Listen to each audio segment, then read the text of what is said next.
샬롬 할렐루야. 시편 84편 10절. 주의 궁정에서 한 날이 다른 곳에서 첫날보다 나은즉 악인의 장막에 거함보다 내 하나님 문지기로 있는 것이 좋사오니. 아멘. 제목은 내가 가야 할 바입니다. 이 말씀은 직원 헌신 예배입니다. 교회에서 근무하는 분들, 직원들 헌신 예배 때 나온 말씀입니다. 우리는 직분을 얼마나 소중하게 여기시는지요.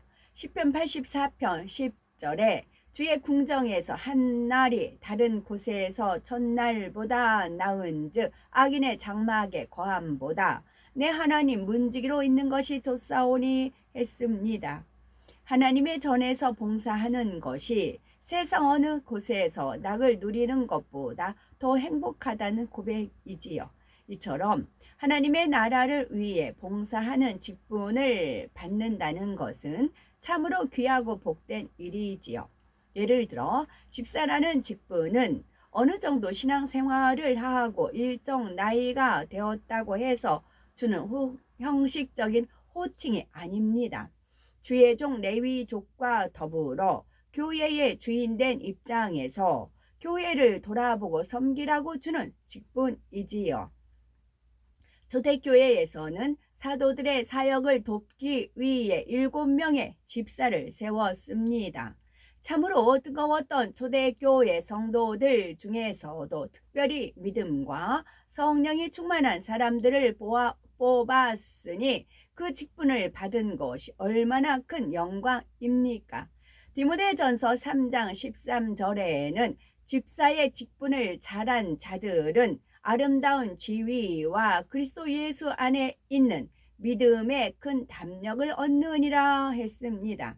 우리는 이 마지막 때에 하나님의 영광을 크게 드러내는 선한 청지기로 세워졌지요.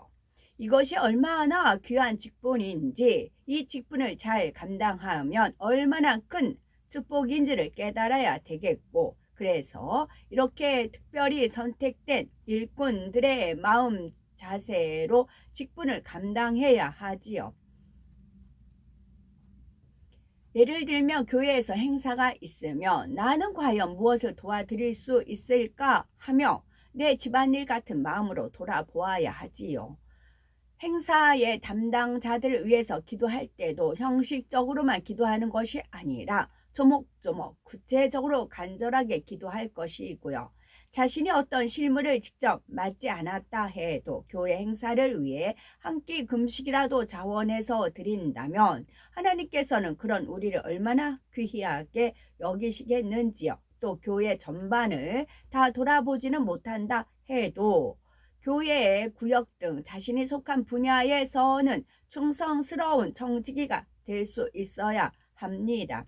새 신자가 와도 나는 기관장이 아니니까 혹은 구역장이 아니니까 상관하지 않는 것이 아니라 내 가족을 전도해 온 것처럼 살펴줄 수 있어야 하지요. 다른 직분을 가진 분들도 마찬가지입니다. 모두가 이렇게 주인된 마음으로 하나님의 집을 소중하게 돌아본다면 하나님께서도 우리를 얼마나 귀하게 여기실 것입니까? 반면에 이렇게 귀한 직분을 받고도 나 몰라라 하고 감당하지 않는다면 이는 하나님과의 사이에 담을 만드는 것입니다. 달란트 비유에서 받은 달란트를 땅에 묻어두었던 사람이 주인의 노염을 샀던 것을 볼 수가 있지요. 하나님께서 주신 직분을 소홀히 여기면서 어찌 축복을 구하겠습니까? 특별히 하나님 전에서 녹을 받는 직원들은 더욱 충성스러운 마음으로 모든 사명을 감당하며 맡겨진 분량 이상으로 감당해야 합니다. 생계를 위해 세상 일을 하지 않아도 되고 하나님의 일에만 전념할 수 있는 것이 얼마나 복되고 감사한 일인지요. 세상 일을 하면서도 시간만 나면 뜨겁게 하나님의 일을 하는 분들이 참으로 많습니다. 만약 레위족이라면서 그 사랑과 충성이 일반 성도보다 못하다면 장차 심판대 앞에 설 때 얼마나 부끄럽겠습니까?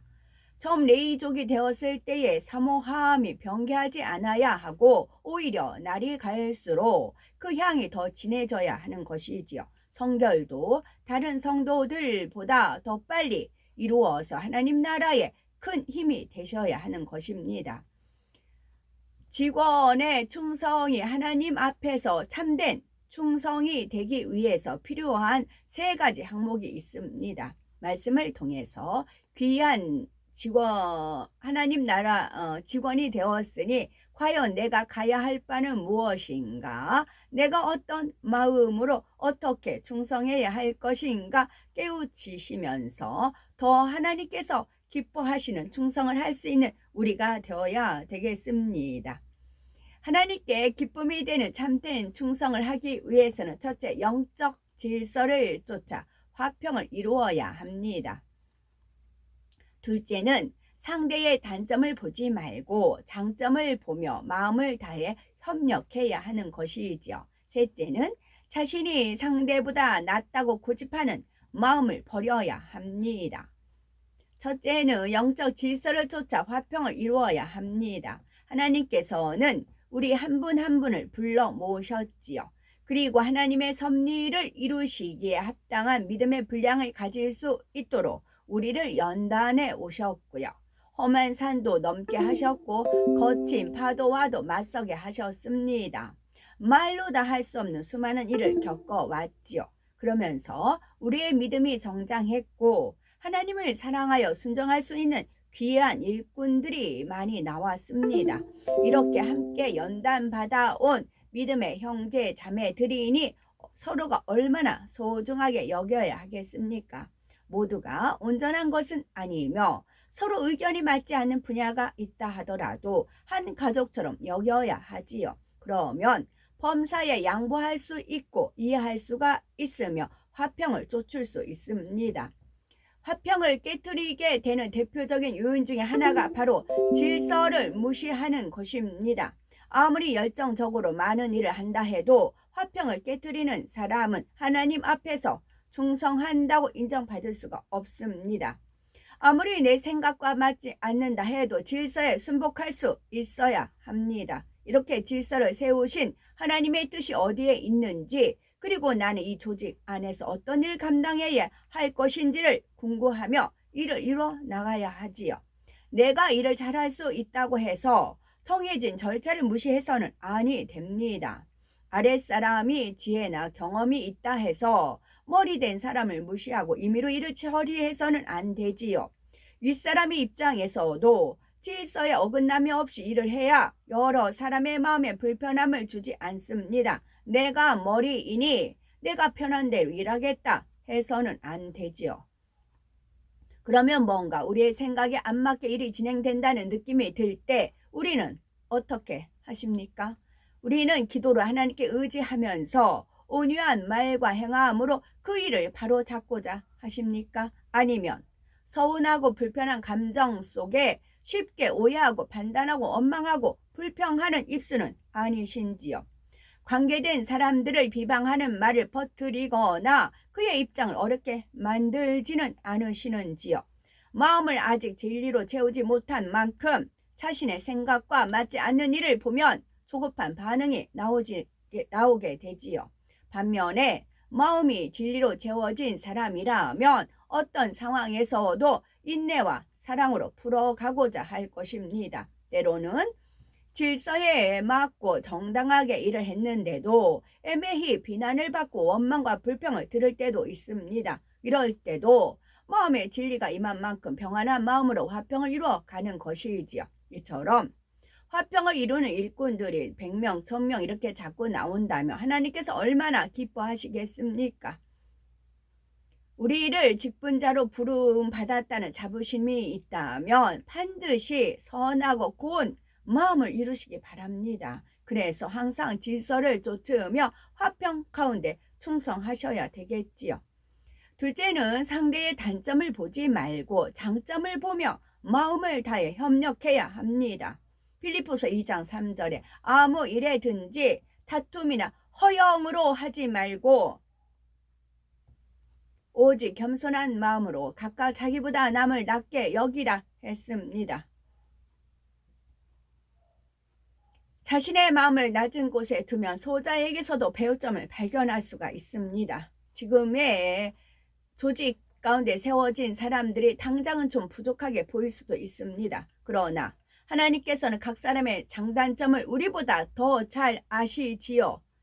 각 사람을 달란트에 따라 세우시고 그들을 통해 하나님의 나라를 이루어 가십니다. 각각을 연단하여 온전케 만들어 가시지요. 누구는 무엇이 부족하다 말하지 말고 상대의 장점을 보시기 바랍니다. 혹여 상대가 부족한 것이 있다면 내가 그 부족함을 채워주시고요. 이런 말씀을 우리는 들어서 압니다. 그래서 나는 나름대로 순종하고자 애쓰지요 라고 할 분도 있을 것입니다. 상대가 부족한 것이 보여도 나는 잠잠하려고 했고 내 생각과 안 맞고 마음이 상한 일이 있어도 그냥 넘어가려고 했다 말하는 것이지요. 그러나 하나님께서 말씀하시는 것은 겉모습이 아니라 마음에 대한 것입니다.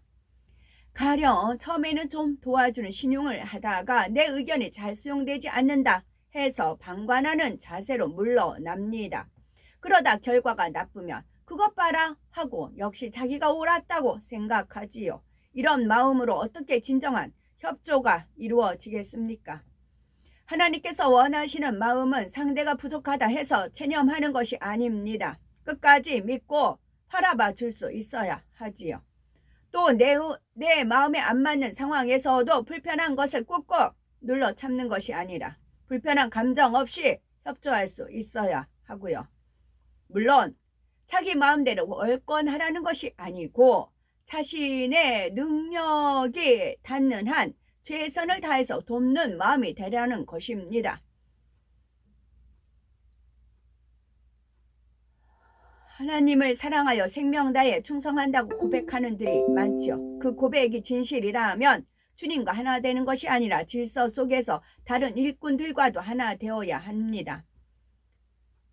주님과도 하나 될 뿐만 아니라 질서 속에서 다른 일꾼들과 하나 되어야 합니다. 자신에게 공로가 돌아오지 않는다 해서 지혜와 능력을 다해 협조해야, 자신에게 공로가 돌아오지 않는다 해도 지혜와 능력을 다해 협조해야 하지요. 이것이 결국은 하나님의 일이요. 이런 마음이라면 저 사람이 부족하다는 말이 필요가 없습니다. 나는 협조하려고 했는데 상대는 안 한다 하는 말도 필요가 없지요. 상대의 힘이 되어 하나님의 나라를 이루고자 하는 마음이니 서로 신뢰할 수가 있는 것이고 서로의 부족함을 채워줄 수 있는 것입니다. 셋째는 자신이 상대보다 낫다고 고집하는 마음을 버려야 합니다. 우리 중에는 누구도 나만 주님을 사랑한다고 주장할 수는 없습니다. 나만의 주님도 아니고 나만의 하나님도 아니지요. 도마와 같이 육신의 생각이 많은 사람도 예수님은 그 모양대로 받으셨고 하나님의 나라를 위해 사용하셨지요. 요한이 예수님의 사랑을 많이 받았다 해서 자기만 예수님의 뜻을 바르게 안다 할 수가 없는 것이고 예수님의 마음을 전부 다 안다 할 수가 없습니다. 많이 사랑받고 곁에서 많이 보고 들었다 해서 예수님의 마음을 다 아는 것이 아니지요. 자신의 마음을 진리로 채운 만큼만 예수님의 마음과 뜻을 이해할 수가 있습니다. 자신의 마음을 진리로 채운 만큼만 예수님의 마음과 뜻을 이해할 수가 있습니다. 비유를 들면 가령 장차 때가 되면 베드로가 예수님을 3번 부인하라 한다고 예수님께서 요한에게 미리 알려주셨다고 합시다. 이는 베드로의 허물을 남에게 알리거나 베드로를 미워하라고 알려주신 것이 아니지요. 요한을 깨우쳐 주시기 위해서나 장차 베드로가 부인하지 않을 수 있도록 요한이 베드로를 도와주어야 한다는 의미일 수도 있습니다. 어떤 이유에서든 요한이 알아야 할 필요가 있기 때문에 예수님께서 알려주셨겠지요. 그런데 이 말을 들은 요한이 감히 사랑하는 예수님을 부인한다니 하고 베드로를 외면하고 무시한다면 어떻게 될까요? 혹은 예수님께 들은 말씀을 다른 제자들에게 전하여 베드로를 깎아내린다면 이것이 예수님의 뜻이겠습니까? 아니죠. 이는 예수님께서 왜 그 말씀을 하셨는지 그 마음을 전혀 이해하지 못한 것입니다. 요한이 자신의 마음을 진리로 변화시킨 만큼만 예수님의 마음과 뜻을 이해할 수가 있고 참으로 사랑한다 말할 수 있습니다. 그렇지 않으면 아무리 가까이에서 보고 들어도 예수님의 뜻과는 반대로 행할 수가 있지요. 우리도 마찬가지입니다. 내가 하나님을 사랑하고 내가 주님을 사랑하니까 나는 영이다 라고 생각할 수는 없습니다. 곁에서 많이 보고 들었기 때문에 그것으로 다른 사람을 무시하고 판단한다면 오히려 교만으로 죄의 담을 쌓게 됩니다. 그러므로 먼저는 내 자신이 얼마나 악을 버렸고 얼마나 말씀대로 변화되었는지를 스스로 냉정하게 점검해야 하지요. 상대가 어떤 일을 할 때 그것은 주님의 뜻이 아니다 하고 들레거나 자기 임의대로 일을 바꿔버려서도 아니 됩니다. 또 사람마다 하나님을 사랑하는 정도는 다르고 주님을 사랑하며 이해하는 정도가 다르지만 모두 사람을 존중해 줄 수 있어야 하지요. 나만이 아니라 그들도 하나님의 나라에 필요한 것이고 주님의 힘이 되는 일꾼이라고 인정해 주어야 합니다. 그래서 각각 세워진 분야에서 하나님께서 원하시는 흐름을 만들기 위해 자기 몫을 감당해내야 하는 것입니다. 하나님께서는 우리에 향한 큰 기대가 있으십니다. 이 마지막 때 상상 못할 권능으로 펼치시는 사역 속에 우리를 크게 쓰시고 또한 크게 축복하시려는 많은 계획이 있으시지요. 이를 위해서는 먼저 직분자 우리가 하나님 뜻대로 순종하는 일꾼이 되어야 합니다. 하나님께서 원하시는 대로 쓰실 수 있도록 우리가 준비되어 있어야 하지요. 말씀만 듣고 그치는 것이 아니라 마음에 새겨 이루었어야 하는데 그러지 못한 분야가 많았지요. 그러나 이제라도 우리의 마음을 변화시키고 천성에 들어갈 준비를 해야 합니다. 나는 어차피 육이니까 안 된다 하고 그대로 머물러 있는 것이 아니라 그럴수록 남보다 더 노력해서 변화되어야지 하는 마음이 되어야 하는 것입니다. 예전에는 화평을 깨는 사람이었다 해도 올해에는 화평을 깨지 않겠다고 결단하여 변화되어야 하고요. 무엇이든 고쳐야 할 것은 한번 지적받으며 그 죄성의 뿌리를 뽑아 버릴 때까지 근신하며 계속 노력해 나가야 하지요. 반드시 말씀대로 변화되어 모두가 영적 장수가 되셔야 되겠고 그래서 하나님께서 약속하신 축복이 신속하게 우리 앞에 드러날 수 있어야 되겠습니다. 아멘.